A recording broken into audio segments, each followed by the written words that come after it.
بسم اللہ الرحمن الرحیم۔ السلام علیکم ورحمۃ اللہ وبرکاتہ۔ داستان ایمان فروشوں کے ایپیسوڈ نمبر 15 میں آپ سب کو خوش آمدید کہتے ہیں۔ 7ویں لڑکی جب سلطان صلاح الدین ایوبی کو قتل کرنے کے لیے آئی۔ سلطان صلاح الدین ایوبی کے دور کے وقائع نگاروں کی تحریروں میں ایک شخص سیف اللہ کا ذکر ان الفاظ میں آتا ہے کہ اگر کسی انسان نے سلطان صلاح الدین ایوبی کی عبادت کی ہے تو وہ سیف اللہ تھا۔ سلطان ایوبی کے گہرے دوست اور دست راست بہاؤالدین شداد کی اس ڈائری میں جو آج بھی عربی زبان میں محفوظ ہے، سیف اللہ کا ذکر ذرا تفصیل سے ملتا ہے۔ یہ شخص جس کا نام کسی باقاعدہ تاریخ میں نہیں ملتا، سلطان صلاح الدین ایوبی کی وفات کے بعد 17 سال زندہ رہا۔ وقائع نگار لکھتے ہیں کہ اس نے عمر کے یہ آخری 17 سال سلطان صلاح الدین ایوبی کی قبر کی مجاوری میں گزارے تھے۔ اس نے وصیت کی تھی کہ وہ مر جائے تو اسے سلطان کے ساتھ دفن کیا جائے، مگر سیف اللہ کی کوئی حیثیت نہیں تھی۔ وہ ایک گمنام انسان تھا جسے عام قبرستان میں دفن کیا گیا، اور وہ وقت جلد ہی آ گیا کہ اس قبرستان پر انسانوں نے بستی آبادی کر لی اور قبرستان کا نام و نشان تک مٹا ڈالا۔ تاریخی لحاظ سے سیف اللہ کی اہمیت یہ تھی کہ وہ سمندر پار سے سلطان صلاح الدین ایوبی کو قتل کرنے کے لیے آیا تھا۔ اس وقت اس کا نام میگنا ماریوس تھا۔ اس نے صرف اسلام کا نام سنا تھا، اسے کچھ علم نہیں تھا کہ اسلام کیسا مذہب ہے۔ صلیبیوں کے پروپیگنڈے کے مطابق اسے یقین تھا کہ اسلام ایک قابل نفرت مذہب اور مسلمان ایک قابل نفرت فرقہ ہے جو عورتوں کا شیدائی اور انسانی گوشت کھانے کا عادی ہے۔ لہٰذا اس انسان نے یہ سنا کہ جب کبھی مسلمان کا لفظ سنتا تو وہ نفرت سے تھوک دیا کرتا۔ وہ بے مثال جرأت کا مظاہرہ کرتے ہوئے جب سلطان صلاح الدین ایوبی تک پہنچا تو میگنا ماریوس قتل ہو گیا اور اس کے مردہ وجود سے سیف اللہ نے جنم لیا۔ تاریخ میں ایسے حکمرانوں کی کمی نہیں جنہیں قتل کیا گیا یا جن پر قاتلانہ حملے ہوئے، لیکن سلطان صلاح الدین ایوبی کی تاریخ میں ان بے شمار شخصیتوں میں سے ایک ہے جسے قتل کرنے کی کوششیں دشمنوں نے بھی کی اور اپنوں نے بھی کی، بلکہ اپنوں نے اسے قتل کرنے کی غیروں سے زیادہ سازشیں کی تھیں۔ یہ امر افسوسناک ہے کہ سلطان صلاح الدین ایوبی کی داستان ایمان افروز کے ساتھ ساتھ ایمان فروشوں کی کہانی بھی چلتی ہے۔ اسی لیے سلطان صلاح الدین ایوبی نے بارہا کہا تھا، تاریخ اسلام وہ وقت جلد دیکھے گی جب مسلمان رہیں گے تو مسلمان ہی لیکن اپنا ایمان بیچ ڈالیں گے اور صلیبی ان پر حکومت کریں گے۔ آج ہم وہ وقت دیکھ رہے ہیں۔ سیف اللہ کی کہانی اس وقت سے شروع ہوتی ہے جب سلطان صلاح الدین ایوبی نے صلیبیوں کا متحدہ بیڑا بحیرہ روم میں نظر آب و آتش کر دیا تھا۔ ان کے کچھ بحری جہاز بچ کر نکلنے میں کامیاب ہو گئے تھے۔ سلطان صلاح الدین ایوبی بحیرہ روم کے ساحل پر اپنی فوج کے ساتھ موجود رہا اور سمندر میں سے زندہ نکلنے والے صلیبیوں کو گرفتار کرتا رہا۔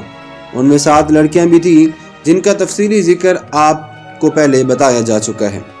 مصر میں سلطان کی سوڈانی سپاہ نے بغاوت کر دی جسے سلطان نے دبا لیا۔ اسے سلطان زنگی کی بھیجی ہوئی کمک بھی مل گئی۔ وہ اب صلیبیوں کے عزائم کو ختم کرنے کے منصوبے بنانے لگا۔ بحیرہ روم کے پار روم کے شہر کے مضافات میں صلیبی سربراہوں کی کانفرنس ہو رہی تھی۔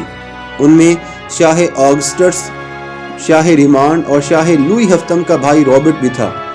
اس کانفرنس میں سب سے زیادہ قہر و غضب میں آیا ہوا ایک شخص تھا جس کا نام ایملرک تھا۔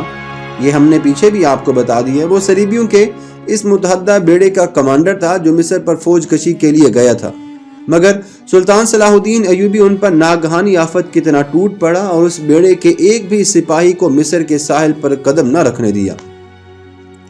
مصر کے ساحل پر جو صلیبی پہنچے وہ سلطان صلاح الدین ایوبی کے ہاتھ میں جنگی قیدی تھے۔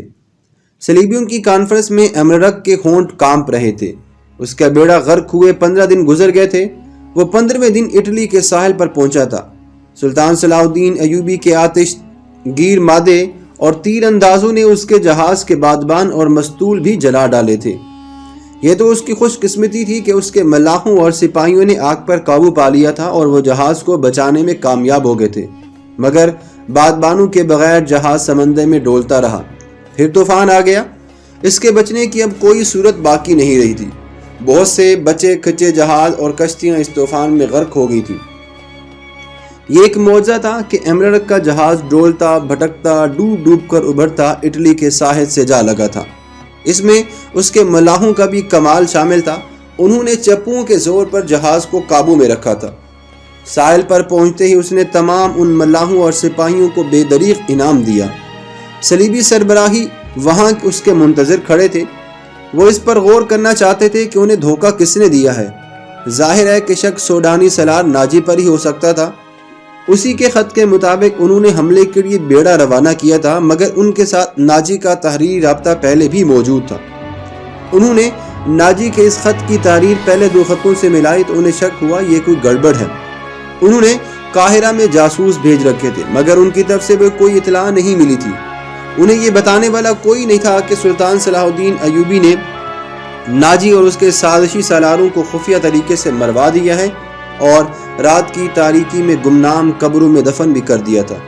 اور صلیبی سربراہوں اور بادشاہوں کے وہم و گمان میں بھی یہ بات نہیں آ سکتی تھی کہ جس خط پر انہوں نے بیڑا روانہ کیا تھا وہ خط ناجی کا ہی تھا، مگر حملے کی تاریخ سلطان صلاح الدین ایوبی نے تبدیل کر کے لکھی تھی۔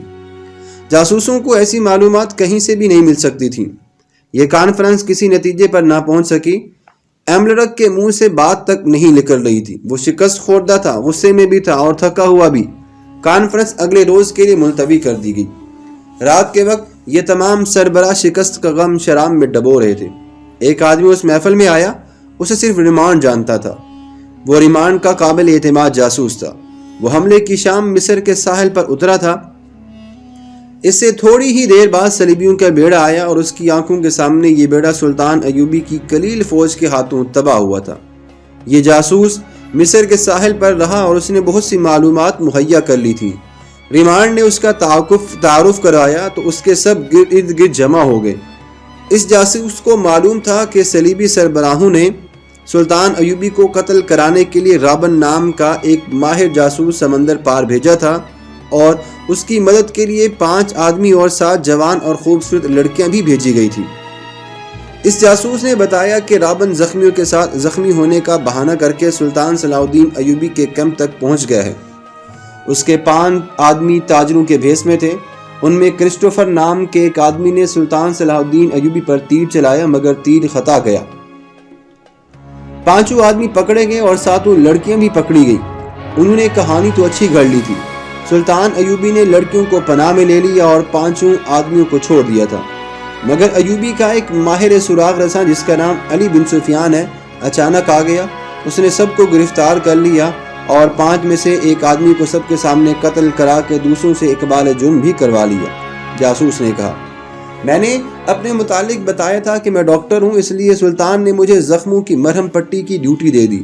وہیں مجھے یہ اطلاع ملی کہ سوڈانیوں نے بغاوت کی تھی جو کہ دبا لی گئی ہے اور سوڈانی افسروں اور لیڈروں کو ایوبی نے گرفتار کر لیا ہے۔ رابن 4 آدمی اور 6 لڑکیاں ایوبی کی قید میں ہیں، لیکن ابھی تک ساحل پر ہیں۔ 7ویں لڑکی جو سب سے زیادہ ہوشیار ہے لاپتہ ہے اور اس کا نام موبن ہے یا موبی ہے، وہ تلاش اس کی جاری ہے۔ ایوبی بھی کیمپ میں نہیں ہے اور اس کا سراغ رساں علی بن سفیان بھی وہاں نہیں ہے۔ میں بڑی مشکل سے نکل کر آیا ہوں، ڈاکٹر نے بتایا۔ بڑی زیادہ اجرت پر تیز رفتار مجھے کشتی مل گئی تھی۔ میں یہ خبر دینے کے لیے آیا ہوں کہ رابن اور اس کے آدمی اور لڑکیاں موت کے خطرے میں ہیں۔ مردوں کا ہمیں فکر بالکل نہیں ہے، لیکن لڑکیوں کو بچانا لازمی ہے۔ آپ جانتے ہیں کہ سب جوان ہیں اور چنی ہوئی خوبصورت بھی ہیں، اور مسلمان ان کا جو حال کر رہے ہوں گے اس کا تصور آپ کر سکتے ہیں۔ ہمیں یہ قربانی دینی پڑے گی، شاہ آگسٹس نے کہا۔ اگر مجھے یقین دلا جائے کہ لڑکیوں کو جان سے مار دیا جائے گا تو میں یہ قربانی دینے کے لیے تیار ہوں، ریمانڈ نے کہا، مگر ایسا نہیں ہوگا۔ مسلمان ان کے ساتھ وحشیوں کا سلوک کر رہے ہوں گے، لڑکیاں ہم پر لعنت بھیج رہی ہوں گی، میں انہیں بچانے کی کوشش کروں گا۔ یہ بھی ہو سکتا ہے، رابرٹ نے کہا، کہ مسلمان ان لڑکیوں کے ساتھ اچھا سلوک کر کے ہمارے خلاف جاسوسی کے لیے استعمال کرنے لگیں۔ بہرحال ہمارا یہ فرض ہے کہ انہیں قید سے آزاد کرائیں۔ میں اس کے لیے اپنا آدھا خزانہ خرچ کرنے کے لیے بالکل تیار ہوں۔ یہ لڑکیاں صرف اس لیے قیمتی نہیں کہ یہ لڑکیاں ہیں، جاسوس نے کہا، وہ دراصل تربیت یافتہ ہیں۔ اتنے خطرناک کام کے لیے ایسی لڑکیاں ملتی ہی کہاں ہیں؟ آپ کسی جوان لڑکی کو ایسے کام کے لیے تیار نہیں کر سکتے کہ وہ دشمن کے پاس جا کر اپنا آپ دشمن کے حوالے کر دے، دشمن کی عیاشی کا ذریعہ بنے اور جاسوسی اور تخریب کاری کرے۔ اس کام میں عزت تو سب سے پہلے دینی پڑتی ہے، اور یہ خطرہ تو ہر وقت لگا رہتا ہے کہ جو ہی دشمن کو پتہ چلے گا کہ یہ لڑکی جاسوس ہے تو اسے اذیتیں دی جائیں گی، پھر اسے جان سے مار دیا جائے گا۔ ان لڑکیوں کو ہم نے زر کثیر صرف کر کے حاصل کیا تھا، پھر ٹریڈنگ دی تھی اور انہیں بڑی محنت سے مصر اور عرب کی زبان سکھائی تھی۔ ایک ہی بار 7 تجربہ کار لڑکیوں کو ضائع کرنا عقلمندی کی بات نہیں ہے۔ کیا تم اعتماد سے کہہ سکتے ہو کہ لڑکیوں کو ایوبی کے کیمپ سے نکالا جا سکتا ہے؟ آگسٹس نے پوچھا۔ جی ہاں، جاسوس نے کہا، نکالا جا سکتا ہے۔ اس کے لیے غیر معمولی طور پر دلیر اور پختہ کار آدمیوں کی ضرورت ہے، مگر یہ بھی ہو سکتا ہے کہ وہ 1-2 دنوں تک رابن، اس کے 4 آدمیوں اور لڑکیوں کو قاہرہ لے جائیں۔ وہاں سے نکالنا پھر بہت مشکل ہوگا۔ اگر ہم وقت ضائع نہ کریں تو ہم انہیں کیمپ میں ہی لے جا سکتے ہیں۔ آپ مجھے 20 آدمی دے دیں، میں ان کی رہنمائی کروں گا، لیکن آدمی ایسے ہوں جو جان پر کھیلنا جانتے ہوں۔ ہمیں ہر قیمت پر ان لڑکیوں کو واپس لانا ہے، ایملرک نے گرج کر کہا۔ اس پر بحیرہ روم میں جو بیتی تھی وہ اس کا انتقام لینے کو بالکل پاگل ہوا جا رہا تھا۔ وہ صلیبیوں کے متحدہ بیڑے اور اس بیڑے میں سوار لشکر کا سپریم کمانڈر بن کر اس امید پر گیا تھا کہ مصر کی فتح کا صحرا اس کے سر بندھے گا، مگر سلطان صلاح الدین ایوبی نے اسے مصر کے ساحل کے قریب بھی نہ بھٹکنے دیا۔ وہ جلتے ہوئے جہاز میں زندہ جل جانے سے بچا تو طوفان نے گھیر لیا۔ اب بات کرتے ہوئے اس کے ہونٹ کانپتے تھے اور وہ زیادہ تر باتیں میز پر مکے مار کر یا اپنی ران پر زور زور سے ہاتھ مار کر اپنے جذبات کا اظہار کرتا تھا۔ اس نے کہا، میں لڑکیوں کو بھی لاؤں گا اور سلطان صلاح الدین ایوبی کو بھی قتل کرواؤں گا۔ میں انہی لڑکیوں کو مسلمانوں کی سلطنت کی جڑیں کھوکھلی کرنے کے لیے استعمال کروں گا۔ محترم سامعین، آج کی ویڈیو کا ہم یہ بھی اختتام کرتے ہیں۔ ملتی ہیں نیکسٹ ایپیسوڈ کے ساتھ۔ اپنا بہت سارا خیال رکھیے گا۔ اللہ حافظ۔